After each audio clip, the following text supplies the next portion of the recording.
വചനയാത്ര ഉൽപ്പത്തി 42 അധ്യായം. ജോസഫിന്റെ സഹോദരന്മാർ ഈജിപ്തിലേക്ക്. ഈജിപ്തിൽ ധാന്യമുണ്ടെന്നറിഞ്ഞപ്പോൾ യാക്കോബ് മക്കളോട് പറഞ്ഞു, നിങ്ങൾ എന്താണ് പരസ്പരം നോക്കി നിൽക്കുന്നത്? അവൻ തുടർന്നു, ഈജിപ്തിൽ ധാന്യമുണ്ടെന്ന് ഞാൻ കേട്ടു. നാം മരിക്കാതെ ജീവൻ നിലനിർത്താൻ വേണ്ടി അവിടെ പോയി നമുക്ക് വേണ്ട ധാന്യം വാങ്ങിക്കൊണ്ടുവരുവിൻ. ജോസഫിന്റെ 10 സഹോദരന്മാർ ധാന്യം വാങ്ങാൻ ഈജിപ്തിലേക്ക് പോയി. എന്നാൽ യാക്കോബ് ജോസഫിന്റെ സഹോദരനായ ബെഞ്ചമിനെ സഹോദരന്മാരുടെ കൂടെ വിട്ടില്ല. അവൻ എന്തെങ്കിലും അപകടം പിണയുമെന്ന് അവൻ ഭയപ്പെട്ടു. അങ്ങനെ ഇസ്രായേലിന്റെ മക്കളും മറ്റുള്ളവരുടെ കൂടെ ധാന്യം വാങ്ങാൻ പോയി. കാരണം കാനാൻ ദേശത്തും ക്ഷാമമായിരുന്നു. ജോസഫായിരുന്നു ഈജിപ്തിലെ അധികാരി. അവനാണ് നാട്ടുകാർക്കൊക്കെ ധാന്യം വിറ്റിരുന്നത്. ജോസഫിന്റെ സഹോദരന്മാർ വന്ന് അവനെ നിലം പറ്റെ താണു വണങ്ങി. ജോസഫ് സഹോദരന്മാരെ തിരിച്ചറിഞ്ഞു. പക്ഷേ അവൻ അപരിചിതരോടെന്ന പോലെ അവരോട് പെരുമാറുകയും പരുഷമായി സംസാരിക്കുകയും ചെയ്തു. നിങ്ങൾ എവിടെ നിന്ന് വരുന്നു? അവൻ ചോദിച്ചു. അവർ പറഞ്ഞു, കാനാൻ ദേശത്തു നിന്ന് ധാന്യം വാങ്ങാൻ വന്നവരാണ് ഞങ്ങൾ. ജോസഫ് തന്റെ സഹോദരന്മാരെ തിരിച്ചറിഞ്ഞെങ്കിലും അവർ അവനെ അറിഞ്ഞില്ല. അവരെക്കുറിച്ച് തനിക്കുണ്ടായ സ്വപ്നങ്ങൾ ജോസഫ് ഓർത്തു. അവൻ അവരോട് പറഞ്ഞു, നിങ്ങൾ ചാരന്മാരാണ്. നാടിന്റെ ബലക്ഷയം എവിടെയെന്ന് കണ്ടുപിടിക്കാൻ വന്നവരാണ്. അവർ പറഞ്ഞു, അല്ല യജമാനനെ, അങ്ങയുടെ ദാസർ ധാന്യം വാങ്ങാൻ വന്നവരാണ്. ഞങ്ങളെല്ലാവരും ഒരാളുടെ മക്കളാണ്. ഞങ്ങൾ സത്യസന്ധരാണ്. അങ്ങയുടെ ദാസന്മാർ ചാരന്മാരല്ല. അവൻ പറഞ്ഞു, അല്ല, നാടിന്റെ ബലക്ഷയം എവിടെയെന്ന് കണ്ടു മനസ്സിലാക്കാനാണ് നിങ്ങൾ വന്നിരിക്കുന്നത്. അവർ പറഞ്ഞു, അങ്ങയുടെ ദാസന്മാരായ ഞങ്ങൾ 12 സഹോദരന്മാരാണ്. കാനാൻ ദേശത്തുള്ള ഒരുവന്റെ പുത്രന്മാർ. ഏറ്റവും ഇളയവൻ ഇപ്പോൾ ഞങ്ങളുടെ പിതാവിന്റെ കൂടെയാണ്. ഒരാൾ ജീവിച്ചിരിപ്പില്ല. ജോസഫ് അവരോട് പറഞ്ഞു, ഞാൻ പറഞ്ഞതാണ് വാസ്തവം. നിങ്ങൾ ചാരന്മാർ തന്നെ. ഫറവോയുടെ ജീവനെ പ്രതി സത്യം, നിങ്ങളുടെ ഏറ്റവും ഇളയ സഹോദരനെ ഇവിടെ കൊണ്ടുവന്നിട്ടല്ലാതെ നിങ്ങൾ ഈ നാട് വിട്ട് പോവുകയില്ല. ഇതുവഴി നിങ്ങളുടെ സത്യാവസ്ഥ ഞാൻ മനസ്സിലാക്കും. നിങ്ങളിൽ ഒരാളെ പറഞ്ഞയക്കുക.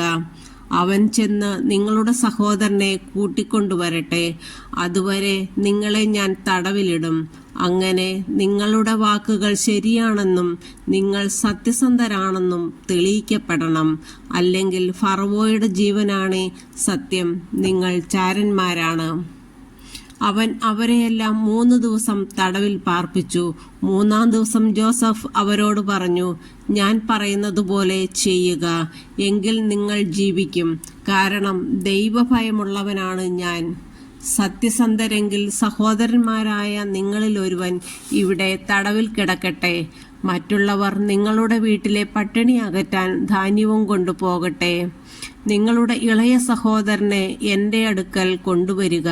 അപ്പോൾ നിങ്ങൾ പറയുന്നത് നേരെന്ന് തെളിയും. നിങ്ങൾക്ക് മരിക്കേണ്ടി വരികയില്ല. അവർ അപ്രകാരം ചെയ്തു. അവർ തമ്മിൽ പറഞ്ഞു, ഇത് നമ്മുടെ സഹോദരനോട് നാം ചെയ്തതിൻ്റെ ഫലമാണ്. തീർച്ച അവൻ അന്ന് കേണപേക്ഷിച്ചിട്ടും അവൻ്റെ പ്രാണസങ്കടം കണ്ടിട്ടും നമ്മൾ അവന് ചെവി കൊടുത്തില്ല. അതുകൊണ്ടാണ് ഈ ദുരിതം നമുക്കിപ്പോൾ വന്നിരിക്കുന്നത്. അപ്പോൾ റൂബൻ പറഞ്ഞു, കുട്ടിക്കെതിരെ തെറ്റ് ചെയ്യരുതെന്ന് ഞാൻ അന്ന് പറഞ്ഞില്ലേ? നിങ്ങൾ അത് കേട്ടില്ല. അവൻ്റെ രക്തം ഇപ്പോൾ പകരം ചോദിക്കുകയാണ്. തങ്ങൾ പറഞ്ഞത് ജോസഫിന് മനസ്സിലായെന്ന് അവർ അറിഞ്ഞില്ല. കാരണം ഒരു ദ്വിഭാഷിയുടെ സഹായത്തോടെയാണ് അവർ ജോസഫുമായി സംസാരിച്ചത്. ജോസഫ് അവരുടെ അടുത്തു നിന്ന് മാറിപ്പോയി കരഞ്ഞു. തിരിച്ചുവന്ന് അവരുമായി സംസാരിച്ചു. അവരുടെ കൂട്ടത്തിൽ നിന്ന് അവർ കാണെ ശിമയോനെ പിടിച്ചു ബന്ധിച്ചു. അവരുടെ ചാക്കുകളിൽ ധാന്യം നിറയ്ക്കാനും ഓരോരുത്തൻ്റെ ചാക്കിലും അവനവൻ്റെ പണം തിരികെ വയ്ക്കാനും യാത്രയ്ക്ക് വേണ്ടത് കൊടുക്കാനും അവൻ കൽപ്പിച്ചു. ഭൃത്യർ അങ്ങനെ ചെയ്തു. ധാന്യം കഴുതപ്പുറത്ത് കയറ്റി അവർ യാത്ര തിരിച്ചു.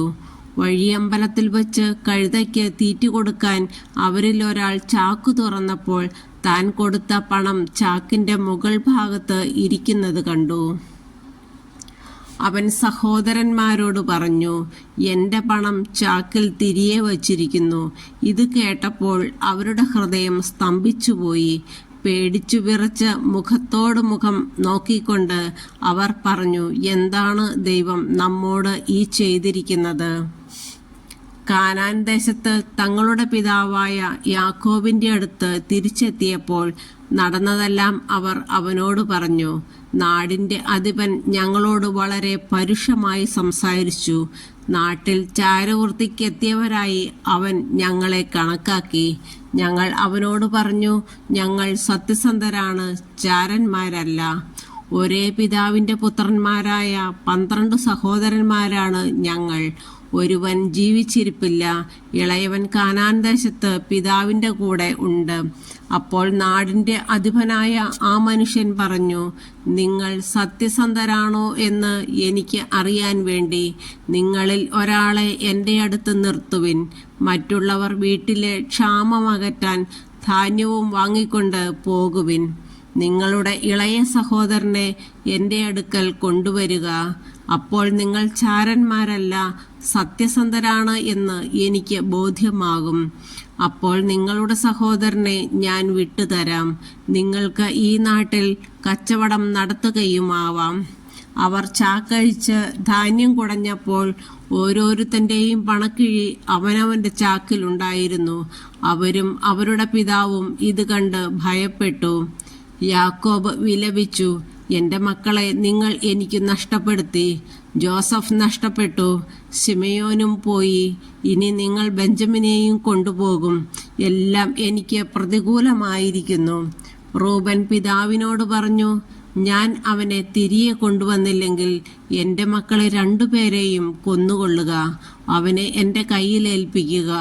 ഞാൻ അവനെ അങ്ങയുടെ അടുത്ത് തിരികെ കൊണ്ടുവന്നുകൊള്ളാം." യാക്കോബ് മറുപടി പറഞ്ഞു, "എൻ്റെ മകൻ നിങ്ങളുടെ കൂടെ പോരില്ല.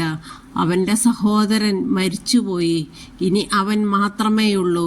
വഴിക്ക് വെച്ച് അവൻ എന്തെങ്കിലും സംഭവിച്ചാൽ തലനരച്ച എന്നെ നിങ്ങൾ ദുഃഖത്തോടെ പാതാളത്തിലേക്ക് തള്ളിവിടും."